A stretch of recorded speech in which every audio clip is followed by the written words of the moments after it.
नमस्कार प्यारे दोस्तों, आपका स्वागत है आपके अपने चैनल स्टोरी वाली यात्रा पर।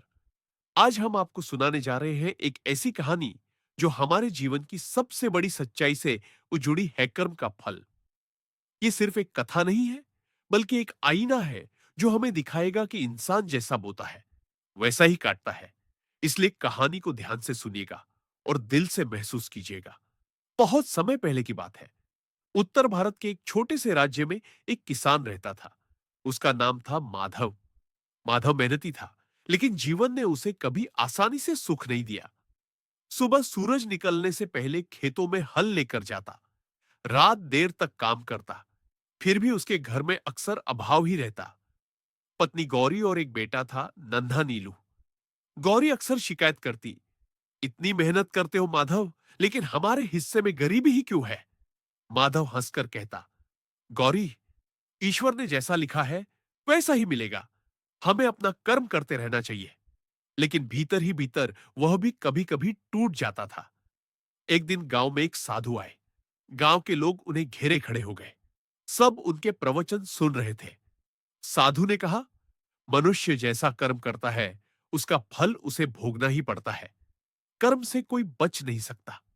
माधव यह सुनकर देर तक सोचता रहा। उस रात जब वह अपने छोटे से घर की छत पर लेटा, तो तारों को देखते हुए मन ही मन बोला, अगर सचमुच कर्म का फल मिलता है, तो क्या मेरे पिछले जन्म के कर्म इतने बुरे थे कि आज मुझे गरीबी और संघर्ष ही मिल रहा है? और अगर हां, तो क्या मेरे अच्छे कर्म मेरे बेटे को सुख देंगे? धीरे धीरे कहानी का मोड़ आता है। अगले दिन सुबह वह हल लेकर खेत में पहुंचा। तभी रास्ते में उसे एक घायल बछड़ा मिला। लोग उसे मारकर छोड़ गए थे, क्योंकि वह उनके काम का नहीं रहा। माधव ने बिना देर किए उस बछड़े को उठाया, घर ले आया और कई दिन तक उसकी सेवा करता रहा। गांव वाले हंसते, अरे माधव, तेरे पास खुद खाने को नहीं है और तू इस बेकार जानवर को पाल रहा है। लेकिन माधव ने परवाह नहीं की। कुछ ही महीनों में बछड़ा पूरी तरह स्वस्थ हो गया। इसी बीच राज्य के राजा का सबसे प्रिय घोड़ा बीमार पड़ गया। राजवैद्य हार मान गए। राजा ने घोषणा की, जो भी मेरे घोड़े को ठीक कर देगा उसे इनाम मिलेगा। किस्मत देखिए, वही समय था जब माधव गांव से गुजर रहा था। उसने राजा से कहा, महाराज, मुझे अनुमति दीजिए, मैं प्रयास करूंगा। सब हंस पड़े, अरे गरीब किसान क्या इलाज करेगा? लेकिन राजा ने सोचा, खोने को कुछ नहीं है, प्रयास करने दो। माधव ने वही सेवा और प्रेम घोड़े को दिया, जैसा उसने उस बछड़े को दिया था। कुछ ही दिनों में घोड़ा खड़ा हो गया। राजा चकित रह गए। उन्होंने माधव को खेत, धन और सम्मान देकर कहा, आज से तू गरीब किसान नहीं रहा, मेरे राज्य का सेवक है। लेकिन यह तो बस शुरुआत थी। असली मोड़ तब आया जब उसके बेटे नीलू ने बड़े होकर शिक्षा प्राप्त की। बचपन से उसने अपने पिता को संघर्ष और ईमानदारी से जीते देखा था। उसने सोचा, मेरे पिता ने मुझे सिखाया है कि कर्म ही सबसे बड़ी पूंजी है। धीरे धीरे नीलू इतना बुद्धिमान और न्यायप्रिय हुआ कि राज्य भर में उसकी ख्याति फैल गई। लेकिन दोस्तों, कर्म का फल केवल अच्छा ही नहीं, बुरा भी मिलता है। उसी गांव में एक और आदमी था, हरिराम। वह लालची और क्रूर था। दूसरों की जमीन हड़पना, झूठ बोलना, गरीबों को सताना उसका काम था। जब माधव का जीवन संवरने लगा, तो हरिराम जलने लगा। उसने कई बार माधव को गिराने की कोशिश की, लेकिन हर बार असफल हुआ। लोग कहते, यह सब कर्म का फल है। माधव ने दया, सेवा और सच्चाई का बीज बोया था, इसलिए उसे सुख मिल रहा है। हरिराम ने छल और पाप के बीज बोए हैं, इसलिए उसे कभी शांति नहीं मिलेगी। धीरे धीरे घटनाएं और गहरी होती गई। एक दिन गांव में अकाल पड़ा। पानी के बिना खेत सूख गए। लोग भूखे मरने लगे। उस समय राजा ने आदेश दिया कि राज्य भर में भोजन बांटा जाएगा। लेकिन जब राशन हरिराम तक पहुंचा, तो उसने गरीबों को देने के बजाय सब अपने घर में छिपा लिया। लोग उसके दरवाजे पर रोते रहे, पर उसने दरवाजा बंद रखा। उधर माधव और उसका बेटा नीलू अपने घर के छोटे से भंडार घर से अन्न निकाल निकाल कर गरीबों में बांटते रहे। फिर ईश्वर का न्याय हुआ। एक रात हरिराम का घर अचानक आग की लपटों में घिर गया। उसका सारा अन्न, सारा धन राख हो गया। गांव वाले बोले, देखो, यह है कर्म का फल। जो दूसरों का दुख नहीं समझता, उसका सुख भी पल भर में झलकर राख हो जाता है। वहीं लोगों की दुआओं से नीलू और माधव का घर आशीर्वादों से भर गया। दोस्तों, कहानी यही खत्म नहीं होती, बल्कि आगे और भी मोड़ आएंगे, क्योंकि कर्म का फल कभी भी किसी भी रूप में सामने आ सकता है।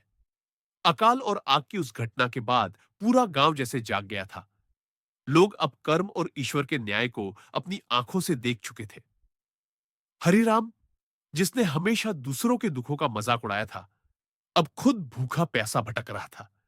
जिसने गरीबों की पुकार को अनसुना किया था, वही अब गांव वालों के सामने हाथ फैलाए खड़ा था। लेकिन कोई उसकी मदद करने को तैयार नहीं था। लोग कहते, जिसने अपने जीवन भर छल और पाप किए हों, उसे कर्म का फल भोगना ही पड़ता है। दूसरी ओर माधव और उसका बेटा नीलू गांव के लिए भगवान समान बन चुके थे। उन्होंने अपने पास जितना भी अन्न था, सब गांव वालों में बांट दिया। गौरी ने जब देखा कि उनका घर का भंडार भी लगभग खाली हो गया है, तो वह चिंतित हुई और बोली, माधव, सोचो, हमारे नीलू का क्या होगा? अगर सब गरीबों में बांट दिया, तो कल को हम भूखे रह जाएंगे। माधव मुस्कुराया और धीरे से बोला, गौरी, चिंता मत कर। जो दूसरों का पेट भरता है, उसका पेट कभी खाली नहीं रहता। यही ईश्वर का नियम है। और सचमुच अगले ही दिन राजा ने स्वयं गांव का दौरा किया। उन्होंने देखा कि माधव और नीलू ने कैसे पूरे गांव को अकाल में संभाला। राजा इतना प्रभावित हुए कि उन्होंने अपने सैनिकों को आदेश दिया कि राज्य के कोषागार से सबसे पहले अन्न और धन इस गांव में पहुंचाया जाए। गांव वाले आंसुओं से भीगे स्वर में बोले, यह सब माधव की दया और नीलू की सच्चाई का फल है। अगर ये ना होते, तो हम सब भूख से मर गए होते। धीरे धीरे नीलू बड़ा होने लगा। उसने शिक्षा में अद्भुत प्रगति की। वह न केवल शास्त्रों का झाता था, बल्कि खेत खलिहान और साधारण जीवन की सच्चाइयों को भी समझता था। वह अपने दोस्तों से कहता, हमारा भाग्य हमारे कर्मों से बनता है। अगर हम दूसरों का भला करेंगे, तो हमें भी भलाई मिलेगी। अगर हम बुरा करेंगे, तो अंततः वही बुराई हमें घेर लेगी। इधर हरिराम का जीवन लगातार बिगड़ता गया। पहले उसका धन गया, फिर परिवार भी उससे दूर हो गया। उसकी संतानें उससे मुंह मोड़कर अलग हो गई। अकेलेपन में वह अक्सर सोचता, काश मैंने कभी गरीबों को सताया ना होता। काश मैंने भी माधव की तरह सेवा और दया का मार्ग चुना होता। लेकिन अब पछताने से क्या फायदा? उसके कर्मों ने उसका भविष्य पहले ही तय कर दिया था। एक दिन गांव के बाहर नदी किनारे एक बड़ा मेला लगा। वहां एक बूढ़े साधु लोगों को उपदेश दे रहे थे।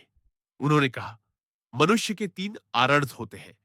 माता पिता का आरण, समाज का ऋण और प्रकृति का ऋण। जो इनका सम्मान करता है, वह जीवन में सुख पाता है। जो इन्हें भूल जाता है, उसका जीवन दुख और कष्ट से भर जाता है। नीलू ने वह प्रवचन सुना और बहुत प्रभावित हुआ। उसने प्रण किया कि वह अपने माता पिता की सेवा को ही सबसे बड़ा धर्म मानेगा। उसी रात उसने अपने पिता माधव से कहा, बाबा, आपने अपना पूरा जीवन संघर्ष और मेहनत में बिताया है। अब समय आ गया है कि मैं आपके कंधों से बोझ उतारूं और आपके सपनों को पूरा करूं। माधव की आंखों में आंसू आ गए। उन्होंने बेटे को गले से लगाते हुए कहा, बेटा, यही तो कर्म का सबसे मीठा फल है कि संतान अपने माता पिता का मान रखे और उनके जीवन को सुखमय बनाए। समय के साथ नीलू इतना गुणवान और विद्वान हो गया कि राजा ने उसे अपने दरबार में बुलाया। दरबारियों को आश्चर्य हुआ, ये तो एक गरीब किसान का बेटा है, ये दरबार में क्या करेगा? लेकिन जब नीलू ने अपने ज्ञान, साहस और सच्चाई से सबका दिल जीत लिया, तो राजा ने उसे अपना विशेष सलाहकार बना लिया। धीरे धीरे नीलू की ख्याति पूरे राज्य में फैल गई। लोग कहते, देखो, यह उसी गरीब माधव का बेटा है जिसने कभी घायल बछड़े को सेवा से जीवित किया था। यह सब कर्म का ही फल है। लेकिन दोस्तों, जीवन में परीक्षा कभी खत्म नहीं होती। ईश्वर हर बार इंसान को नए नए तरीकों से परखते हैं। राज्य के पड़ोसी राजा ने युद्ध की तैयारी शुरू कर दी थी। खबर आई कि वे किसी भी समय आक्रमण कर सकते हैं। राजा चिंतित हो गए और दरबार में विचार विमर्श बुलाया। नीलू ने आगे बढ़कर कहा, महाराज, अगर हम न्याय और धर्म के मार्ग पर रहेंगे, तो हमें कोई हरा नहीं सकता। सेना को केवल शस्त्रों से नहीं, बल्कि सच्चाई और साहस से भी जीत मिलती है। राजा ने उसकी बात मानी और युद्ध की तैयारी उसी अनुसार की। जब युद्ध हुआ, तो राज्य ने न केवल अपने प्राण बचाए बल्कि शत्रु को भी हराया। विजय के बाद राजा ने घोषणा की, आज की जीत केवल तलवार की नहीं, बल्कि नीलू की सच्चाई और कर्म की शक्ति की है। गांव में उत्सव मनाया गया। लोग नीलू और माधव की जय जयकार करने लगे। वहीं हरिराम, जो अब बूढ़ा और बीमार हो चुका था, सब देख रहा था। आंसुओं से भीगे स्वर में उसने कहा, कर्म का फल अटल है। माधव ने अच्छे कर्म किए, इसलिए उसका बेटा राज्य का गौरव बना, और मैंने पाप किए, इसलिए मेरा अंत अपमान और अकेलेपन में हो रहा है। उस दिन गांव के लोग बच्चों को यही सिखाने लगे कि जीवन में धन या पद से बड़ा कुछ नहीं होता, बल्कि सबसे बड़ा होता है सत्कर्म। समय बीतता गया और नीलू की ख्याति पूरे राज्य में फैलती चली गई।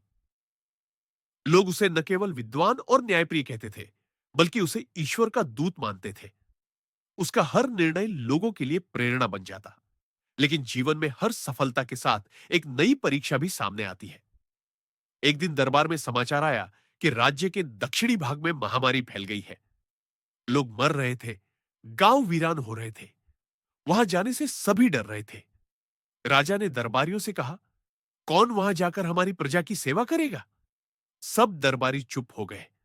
तभी नीलू आगे बढ़ा और बोला, महाराज, सेवा से बड़ा कोई धर्म नहीं। अगर हमारे लोग पीड़ा में हैं, तो हमारा कर्तव्य है कि हम उनके पास जाएं। माधव और गौरी चिंतित हो गए। उन्होंने कहा, बेटा, वहां मौत फैली हुई है। हमें डर है कि कहीं तुम भी उस महामारी का शिकार ना हो जाओ। नीलू ने माता पिता के हाथ पकड़कर कहा, मां, बाबा, अगर मैं अपने प्राण बचाने के लिए चुप बैठ गया तो जीवन भर मुझे पश्चाताप रहेगा। अगर सेवा करते हुए मृत्यु भी हो जाए तो वही सच्चा जीवन है। यही तो आपने मुझे सिखाया है कि कर्म से कभी पीछे नहीं हटना। आंखों में आंसू लिए माधव ने बेटे के सिर पर हाथ रखा और बोला, जा बेटा, ईश्वर तुझे आशीर्वाद दे। याद रख, कर्म का फल कभी व्यर्थ नहीं जाता। नीलू अपने साथ वैद्य, सैनिक और दवाइयां लेकर उस क्षेत्र में पहुंचा। वहां का दृश्य देखकर हर कोई कांप उठता। सड़कें सुनसान थी, घर खाली थे, लोग तड़प तड़प कर जान दे रहे थे। लेकिन नीलू ने हिम्मत नहीं हारी। उसने खुद बीमारों की सेवा की, अपने हाथों से उन्हें खाना खिलाया, दवा दी और हर किसी को आशा बंधाई। धीरे धीरे उसकी मेहनत रंग लाई। महामारी का असर कम होने लगा। लोग नीलू के चरणों में गिर पड़े और बोले, आप हमारे लिए देवता है। आपने अपने प्राणों की परवाह किए बिना हमारी जान बचाई। जब यह समाचार राजधानी पहुंचा तो पूरा राज्य गूंज उठा। राजा ने कहा, आज नीलू ने यह सिद्ध कर दिया है कि कर्म से बढ़कर कुछ नहीं। जिसने सेवा का बीज बोया, वह पूरे राज्य के लिए फल बन गया। लेकिन दोस्तों, कर्म की राह पर चलने वालों की परीक्षा कभी खत्म नहीं होती। उसी समय एक दरबारी, जो नीलू की लोकप्रियता से जलता था, उसने राजा के कान भरने शुरू कर दिए। महाराज, सावधान रहिए। नीलू की ख्याति इतनी बढ़ रही है कि लोग उसे ही अगला राजा मानने लगे हैं। हो सकता है कि वह आपके सिंहासन पर दृष्टि डाल रहा हो। राजा पहले तो विश्वास नहीं कर पाए, लेकिन धीरे धीरे शंका ने उनके मन को घेर लिया। उन्होंने सोचना शुरू कर दिया कि कहीं नीलू सचमुच राज सिंहासन का इच्छुक तो नहीं। इधर नीलू को इन सब बातों का कोई अंदाजा नहीं था। वह तो सेवा और न्याय में ही व्यस्त था। लेकिन एक दिन अचानक राजा ने दरबार में उसे कटघरे में खड़ा कर दिया। राजा ने कठोर स्वर में कहा, नीलू, क्या यह सच है कि तुम राज्य पर अधिकार करना चाहते हो? यह सुनकर पूरा दरबार स्तब्ध रह गया। नीलू की आंखों में आंसू आ गए। उसने हाथ जोड़कर कहा, महाराज, ये सब झूठ है। मैं तो आपके चरणों का सेवक हूं। मुझे सत्ता की नहीं, धर्म और सेवा की चाह है। लेकिन अगर आपने मुझे दोषी मान लिया, तो यह भी मैं अपने कर्मों का ही फल समझूंगा। दरबारियों में सन्नाटा छा गया। सच को पहचानने वाले समझ गए कि यह सब ईर्ष्या और षड्यंत्र का परिणाम है। लेकिन राजा का हृदय शंका से भरा हुआ था।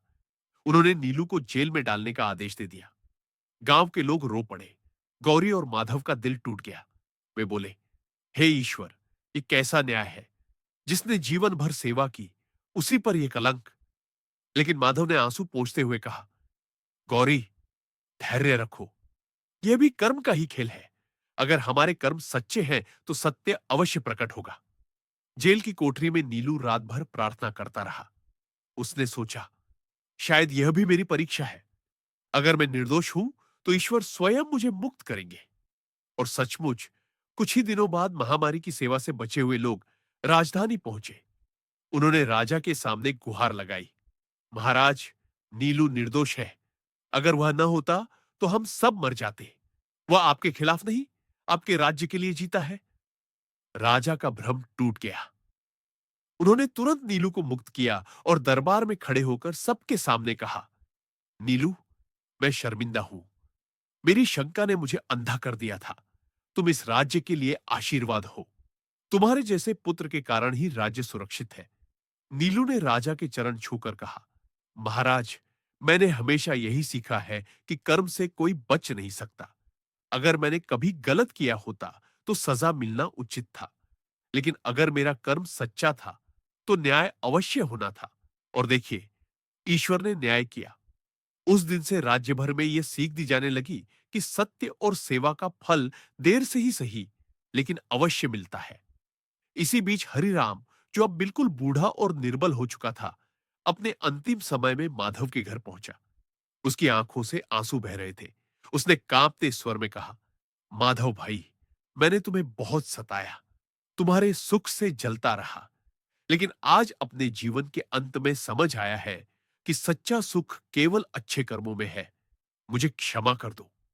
माधव ने उसे गले से लगा लिया और कहा, हरिराम, देर से ही सही, लेकिन तुझे सच्चाई समझ आ गई। यह भी तेरे कर्मों का ही फल है कि तेरा अंत शांति से हो सके। हरिराम ने शांति से प्राण त्याग दिए और गांव के लोग बार बार यही कहते रहे, कर्म का फल कोई नहीं टाल सकता, इसलिए जीवन में सदा अच्छे कर्म करो। समय बीतता गया। माधव अब बूढ़े हो चुके थे। उनका शरीर कमजोर पड़ गया था, लेकिन उनका चेहरा हमेशा शांति और संतोष से भरा रहता। उन्होंने जीवन भर जो कर्म किए थे, उनके फल ने उन्हें अंत तक सम्मान और सुख दिया। गौरी भी अब धीरे धीरे वृद्धावस्था में प्रवेश कर चुकी थी। दोनों के लिए सबसे बड़ा सहारा उनका बेटा नीलू था, जो अब पूरे राज्य का गौरव बन चुका था। नीलू जब दरबार से लौटता तो माता पिता के पैरों को दबाता और कहता, मां, बाबा, अगर आप दोनों का आशीर्वाद न होता तो मैं कभी इतना कुछ नहीं कर पाता। आपने मुझे सिखाया कि कर्म सबसे बड़ी पूजा है और वही मेरे जीवन का मार्ग बना। एक दिन राज्य में अचानक एक भयानक संकट आया। आकाश में काले बादल छा गए, नदियां उफान पर आ गई और भीषण बाढ़ ने गांव-गांव को डुबो दिया। लोग अपने घर-बार छोड़कर ऊंचे स्थानों पर भागने लगे। पशु-पक्षी तक आतंकित हो गए। राजा ने तुरंत आदेश दिया कि सेना और दरबारी प्रजा को बचाने निकले, लेकिन हालात इतने भयावह थे कि कोई आगे जाने को तैयार नहीं हुआ। तभी नीलू ने दृढ़ स्वर में कहा, महाराज, ये समय डरने का नहीं, प्रजा के साथ खड़े होने का है। अगर हम आज उनकी रक्षा नहीं करेंगे, तो फिर राज्य का क्या अर्थ रह जाएगा। राजा ने सिर झुकाकर कहा, नीलू, आज फिर हमें तुम्हारे साहस पर भरोसा है। जाओ और अपने कर्म से राज्य को बचाओ। नीलू अपने साथ सैनिकों और गांव वालों की टोली लेकर बाढ़ग्रस्त क्षेत्र में पहुंचा। वहां का दृश्य किसी प्रलय से कम नहीं था। पानी के तेज बहाव में घर बह रहे थे। लोग चीख चीख कर मदद मांग रहे थे। नीलू ने बिना समय गंवाए नावों का इंतजाम किया और बचाव कार्य शुरू किया। वह खुद सबसे आगे खड़ा होकर लोगों को नावों में बैठाता, बच्चों को अपने कंधों पर उठाता और स्त्रियों को सुरक्षित स्थान तक पहुंचाता। उसकी आंखों में डर नहीं, बल्कि केवल करुणा और साहस था। घंटों तक लगातार वह बाढ़ में तैरता रहा। उसके शरीर में थकान भर गई थी, लेकिन वह रुकना नहीं चाहता था। तभी उसने देखा कि एक पेड़ की डाली पर एक मां और उसका छोटा बच्चा फंसे हुए हैं। पानी का बहाव इतना तेज था कि अगर कुछ देर और होती तो दोनों बह जाते। नीलू ने बिना सोचे समझे खुद को पानी में झोंक दिया और तेज लहरों से लड़ते हुए उस डाली तक पहुंचा।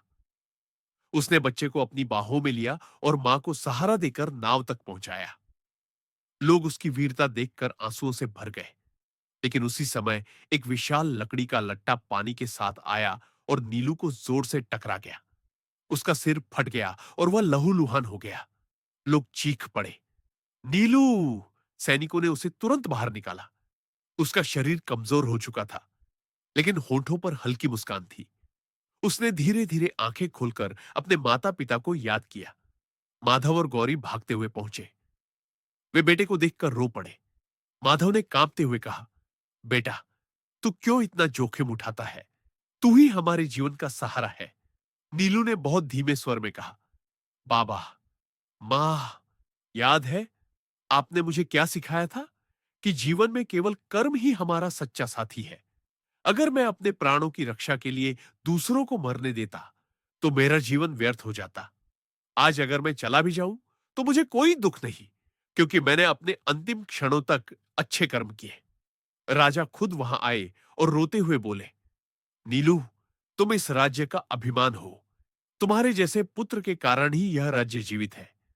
नीलू ने मुस्कुराकर कहा, महाराज, मैंने हमेशा यही माना कि सिंहासन या शक्ति से बड़ा कुछ नहीं, बल्कि सबसे बड़ा है सेवा। याद रखिएगा, राज सिंहासन कर्म से ही टिकता है, अन्यथा समय उसे गिरा देता है। इतना कहकर उसने अपनी अंतिम सांस ली। पूरा राज्य शोक में डूब गया। लोग कहते, नीलू मर नहीं गया, बल्कि अपने कर्मों से अमर हो गया। उसकी कथा पीढ़ी दर पीढ़ी सुनाई जाएगी। माधव और गौरी के आंसू थमते नहीं थे, लेकिन उनके दिल में एक गहरी शांति भी थी। माधव ने आसमान की ओर देखा और कहा, हे प्रभु, आज मुझे विश्वास हो गया कि कर्म का फल अटल है। जिसने जीवन भर अच्छे कर्म किए, उसकी मृत्यु भी लोगों के लिए प्रेरणा बन जाती है। गांव के बच्चे जब नीलू की मूर्ति के सामने फूल चढ़ाते, तो कहते, हम भी बड़े होकर उसके जैसे बनेंगे, जो अपने कर्मों से लोगों के दिल जीत गया। और इस तरह नीलू की कहानी, माधव की सीख और हरिराम की गलती सबके लिए एक अमर शिक्षा बन गई कि जीवन में धन, पद, यश सब नश्वर है, लेकिन कर्म अमर है। जैसा बोओगे वैसा ही काटोगे। तो प्यारे दोस्तों, ये थी कर्म का फल की प्रेरणादायक और दिल को छू लेने वाली कहानी। आशा है यह कथा आपको जीवन की गहराई समझाने में मदद करेगी और आपको यह याद दिलाएगी कि अच्छे कर्म ही इंसान का सच्चा धन है। अगर आपको यह कहानी पसंद आई हो, तो इसे दूसरों तक जरूर पहुंचाइए। और ऐसी ही कहानियां सुनने के लिए हमारे चैनल स्टोरी वाली यात्रा से जुड़िए और सब्सक्राइब करना न भूलिए।